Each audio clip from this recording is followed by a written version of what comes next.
Confidential information, particularly if we publicly traded. We're about to close this deal. It's finally got it done. We finally got the kinks out of this deal. And before you know it, what we have is an SEC issue, which is true. If they post company trade secrets, we just worked out this new fill in the blank, this new interactive process where we can do this. Well, okay, there goes the patent on it, right? We've now exposed it to publicity. And if it's public exposure, there's no more trade secret. FMLA, and we're coming up towards the end. Here, I brought this up. Does everybody know what the FMLA is? If you have 50 more employees, you have to give somebody 12 weeks in any year, any given 12-month period of leave for certain family medical leave issues. I won't go into the definition of it, but the DOL, Department of Labor, defines it. They just issued a regulation 223, that's 2 weeks ago, and it's effective the end of this month. And it changes the definition. And the funny thing is, I just gave a seminar. I give these lunch seminars, which you get invitations to, and I did on FMLA and ADA. And I told people in Texas, same spouse is not protected under the FMLA. And that was true February 10th when I gave the seminar. February 23rd, and as of March 27th, it will no longer be true. Same-sex marriages are now protected under the FMLA if they were legal where they got married. So it doesn't matter where they move. It doesn't matter if they move to Texas and same-sex is not legal in Texas, so you don't have to say that that's their spouse. What it matters is if they got married in Connecticut where same-sex is legal. So if they have a legal marriage, then that's it. And I can tell you the deal is you can't bust their chops. You can't ask for anything more than you ask for somebody else. So here's the hitch. I come in, I tell my boss, my wife needs an operation. I'm going to need time to help her recover 4 or 5 days. I'd like to do FMLA. Well, you might give me paperwork to send to the doctor, but you don't ask me, nobody asks me for my marriage license, right? Nobody would. I mean, have you ever asked anybody for a marriage license? Well, what happens with this is what I foresee happening is people saying, oh yeah, show me your marriage license. Well, the moment you do that, you're then being discriminatory under the FMLA because you're treating a protected person differently just because of their different status. So if I'm going to ask one person for their marriage license, I have to ask everybody for their marriage license. And I think marriage license is even overdoing it. You can ask for just some generic thing showing you're married. But if you're going to do that, you've got to ask everybody. So my advice would be, if somebody comes in and says, I've been married, and you can say, well, where were you married? I would ask them that. Connecticut. Okay, well, internet search can show you that's legal in Connecticut. And I need time off to take care for my spouse. I would do it rather than do anything else. Otherwise, you're just asking for trouble. Or you're going to have to go ask everybody for this same thing. And this is brand spanking new. This is also new. You may have seen this, and this is new because it's really, McDonald's is fighting this like it's World War II. And I don't blame them. The NLRB is trying to say that McDonald's and its franchisees are joint employers. And tax people will understand the real ramifications of that. Joint employer means I'm responsible for everything. If they aren't paying overtime, I'm responsible for that overtime. If there's some rule they're not following, I'm responsible for that. If somebody's being harassed, if somebody at the McDonald's down the street is being harassed, even though McDonald's has no idea who that employee is, and McDonald's is going to be responsible for their harassment. And they say that because McDonald's does have a lot of rules for its franchises to follow. Right? I mean, you have to have the same cups. Your McNuggets have to be bought from certain people. You can see all the rules even when you look. If you just look over the counter to the right, which I'm an employment lawyer, I look at everybody's rules. They have all these rules for the employees, right? And I always think, ooh, that's a lot of rules. And, so this is a new thing. And they're trying to get a new joint employer standard. And it's a good thing to think of if you've got temps at your office, if you regularly use temps, if you have people that come into your office, spend 3 or 4 months doing something, then you need to be aware of this because you need to make sure you at least clarify that this is not your employee. Here's some traps. FMLA again. FMLA, 12 weeks, right? And what people tend to do is at the end of 12 weeks, we can terminate them. That's generally been the rule. You're allowed 12 weeks of protected activity. In other words, if I've been sick for 12 weeks, I can come back to my job. That's what the FMLA says I can do. And on the 13th week, my job is no longer protected. You can hire somebody. Well, what the Department of Labor and the EEOC have gotten together, and they've said, well, usually it's a disability. And almost always, if I'm taking leave, it's an ADA issue, right? Americans with Disability. So I've had an operation. If I can't come back to work, I'm generally going to be disabled. Well, why isn't an extra week an accommodation, a reasonable accommodation? If I've gone 12 weeks without this employee, are you telling me I can't go one more week without that employee? And I actually find that to be a fairly hard argument to make. If that's the position they want to take, that's a hard thing. If I have gone 12 weeks, what's the extra week? So what they're doing is they're extending the FMLA. Okay, this is what unfortunately, this is what I always do. I skip through my slides myself. So you can't have an inflexible policy that terminates people once they hit.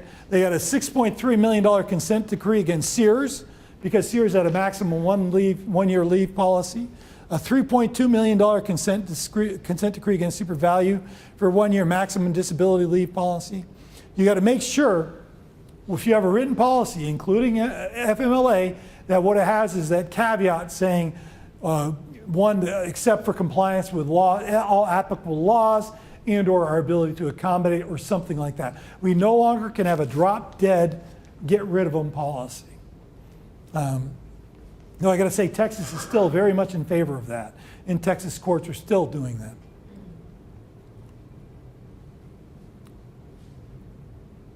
There we go. We cannot deny leave under the ADA. This is all new stuff that's come out in the last 6 months, and I mean since maybe 8 months now. But that's pretty, as I said, pretty recently. So you got to be very careful. There are no safe harbors. There's no bright line rules. I can't automatically terminate somebody because they can't come back to work. If they can't come back to work, you need to consider it. Maybe make a quick call to a lawyer or not, but you need to consider it. And you no longer can rely on FMLA. You can no longer rely on the fact that they told you they would come back at this point in time, and now they need extra time because, again, the catch-22 is, if we went 3 months without them, what's an extra week? Now, there's another case out there that says indefinite is too long, and I can fire somebody who gave me an indefinite at the end of the 12 weeks. In other words, they aren't sure. So they call, I need another week. Then at the end of the week, they call, I need another week. Well, that's exactly what I was going to say. Okay, indefinite, we can defend. Indefinite, the person lost. But right now, because this is all within this past year, so there aren't enough court cases to tell me what the courts in Texas are going to put up with. Though generally, the courts in Texas have been fairly strict about it. They believe, the deal is if you don't have an employee, you don't have an employee. And I've been very successful with leave absence policies. I've had trials. I've had appellate opinions that say, we have this policy, we enforce it to everyone, regardless of disability. We say if they can't come back after a year, anybody who's absent for a year gets fired. So I know that somewhere between indefinite and 1 week is where but I don't know what that would be. And it depends on a number of factors also. One of the things I would ask is this the only person who does that job? Like IT. We've got one IT person. I have a client. So I have a client that what they do is software development services, software services. They have for Pete's sakes. They have a table, they have a system that they set up for people in this industry, and there's a desktop that the people can look at, and this is what they do. And they got one guy who's really responsible for this product. They got a couple troubleshooters, but he is the guy who knows how this software works. If he leaves, they're screwed, and they know it. He's the second highest paid person they got. And if he's gone for more than 12 weeks, we're going to have a true hardship. If we can show a true hardship, then we can do it. Then we can probably make an argument. But that's an extreme case. So in between the extreme case is the receptionist who needs to go for 1 week, then 1 week, then 1 week. What are we going to show? That the temp is somehow impacting our ability to carry on business, and it's been an undue hardship having this person have to learn the phone system, our very complicated phone system. See what I mean? So that's the other side of the scenario. And I'm not making fun of receptionists. I'm just saying there's jobs that are more replaceable and jobs that are less replaceable. So, the guy's the CFO. Well, if the CFO's gone for 6 months, we got a hard time. We're losing marketing strategy. We're losing all sorts of issues. Reports aren't being issued. The company, I can show the company's losing money because of this, and I'm talking substantial sums, and we can't hire a temp to do this. We can maybe spread it out for a while, but at some point, certainly by year end, we need to have our CFO or a CFO who can help us determine policy. So then we have reasons for it. So it's a matrix of issues a matrix of things you got to look at before you make these kind of termination decisions. So what I'm saying is the world has changed. It used to be people would call me, and at the 12th week I'd say, no prob. 12 weeks is 12 weeks. We're not letting them go because of their disability. We're letting them go because they can't come back, and we're going to fill their job. We filled their job. We're not even really letting them go. We just fill their job. Here's another. This is brand new. Religious accommodation. This came out 2 weeks ago. Fundamental Christian applicant was rejected because of refusal to provide Social Security number. I've had Social Security number issues for years. We're in Texas. This is one of the leading states of people to not provide Social Security numbers. I don't know if you remember the Texas militia we had a few years ago. They wouldn't give you Social Security numbers. They were the sign of Satan. And that's what this person said. Now, requirement to provide was not discriminatory. Title VII doesn't trump federal tax law. So the company, and actually with the Texas militia, I had several cases with them. We won because, you know what? The IRS says you're not allowed to hire somebody without their Social Security number.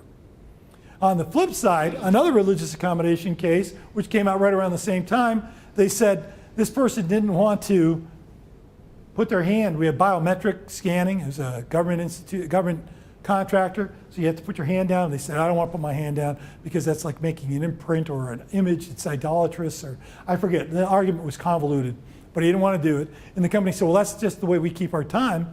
You log in, you log out by your handprint. They offered to let him do his left hand, the back of his left hand, which I'm not sure what they were reading because I have yet to figure out why that was any better. But the guy didn't think it was any better. And to me, I was like, okay, you got like 12,000 employees. You got one guy who doesn't want to touch the hand thing. Just make him sign in. Follow him around. Make him take a picture of himself. Well, he probably wouldn't want a picture of himself. Make him sign in.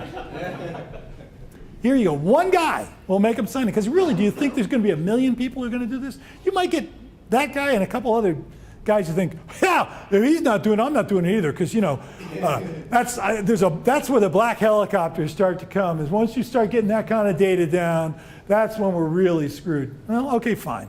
But it's not going to be like this pervasive problem where I'm going to get this overtime issue where the Department of Labor is going to say, hey, Fair Labor Standards Act, you guys aren't keeping good records because we got, Joe Knucklehead over here who's got a handwritten thing and everybody else has this tremendous biometric. We can accommodate that. I thought that was a lawsuit that did not need to be.